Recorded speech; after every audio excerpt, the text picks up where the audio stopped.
दूसरों का हित करना सबसे बड़ा धर्म है। इस विशाल सृष्टि में मानव ऐसा प्राणी है जिसमें विवेक का प्राधान्य होता है।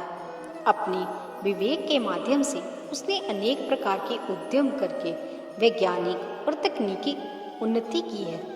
इस उन्नति का लक्ष्य जीवन को सुखी बनाना है। सुख प्राप्त करने की उसकी यह अभिलाषा धीरे धीरे बढ़ती चली जाती है।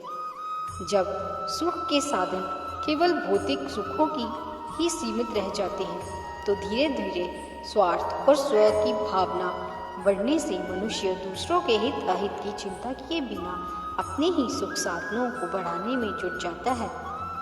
इससे समाज के साधनहीन वर्ग निरंतर शोषण की चक्की में पिसने लगते हैं। समाज में असंतुलन पैदा होने और शोषण बढ़ने से असंतोष, अराजकता एवं अनैतिकता को बल मिलता है।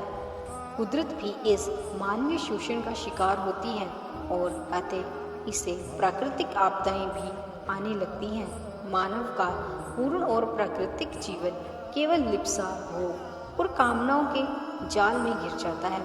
इससे मानवता के समर्थक दुख पाते हैं, लेकिन इसका एक पक्ष और भी है कि निजी स्वार्थ से उठकर कुछ लोग मानवता की भलाई में भी अपने जीवन को समर्पित कर देते हैं। पर दो शब्दों के योग से बना है। पर हित, पर का अर्थ है अपनों से अतिरिक्त कोई भी दूसरा तथा हित का अर्थ है भलाई। अतः इस शब्द का अर्थ है दूसरों की भलाई। दूसरों का अर्थ है वे लोग जो हमारे अपने नहीं हैं, जिनसे हमारा कोई स्वार्थ नहीं है। कभी कभी हम अपने नाते रिश्ते के लोगों के प्रति भी करुणा की भावना रखकर उनका हित करते हैं, लेकिन अपने प्रियजन, परिजन, नाते रिश्तेदारी का हित करना वास्तव में मनुष्य का नैतिक कर्तव्य होता है। इसे सहायता के रूप में जाना जाता है। इसका भी महत्व होता है और यह सद्कर्म है, मानवीयता और मानव का धर्म भी है। लेकिन परिहित इससे भिन्न संकेतित करता है। जब अपने हित अहित, लाभ हानि का ध्यान रखे बिना दूसरे लोगों का हित, उनकी भलाई की जाती है तो यही कर्म परहित कहलाता है। परहित करने वाला व्यक्ति परोपकारी होता है। सभी प्रकार की कामना और इच्छाओं को त्याग कर ही वह दूसरों की सेवा करता है। विश्व इतिहास और साहित्य में इस प्रकार के अनेक चरित्र हुए हैं, जिनमें ईसा मसीह, बुद्ध, गांधी, नानक, दयानंद सरस्वती, रामकृष्ण, भगत सिंह, चंद्रशेखर, सुभाष आदि का महान व्यक्तित्व है। इन महान चरित्रों में यही समानता देखी जाती है कि इनके कार्यों से लोगों को पीड़ा और दुख से मुक्ति मिली, तभी वे सुख की ओर बढ़े हैं।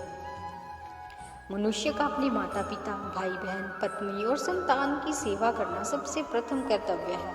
यथा योग्य इनका भरण पोषण उसका धर्म बन जाता है। उसके कर्तव्य की सीमा यहीं तक सीमित नहीं रहती, अपितु अपने सगे संबंधियों के प्रति भी उसका कुछ कर्तव्य होता है। यही तो कहत सीमा नहीं रहता, उसे समाज के प्रति भी उत्तरदायी बनना पड़ता है। समाज के साथ ही देश और अंततः विश्व के प्रति वह किसी न किसी रूप में जवाबदेही बनाता है। वर्तमान विश्व में आज जो अराजकता, अनैतिकता, हिंसा, उग्रवाद, प्राकृतिक आपदाएं तथा युद्ध का जो संकट छाया हुआ है, उसके मूल में परहित की अपेक्षा स्वहित को ही कर्म माना गया है। आज का स्वार्थी और लिप्सा में डूबा हुआ व्यक्ति दूसरों का शोषण कर अपने स्वार्थ को सिद्ध करने में डूबा हुआ है। छोटी छोटी बातों के लिए, क्षुद्र स्वार्थ के लिए हत्या कर देना साधारण सी बात मानता है।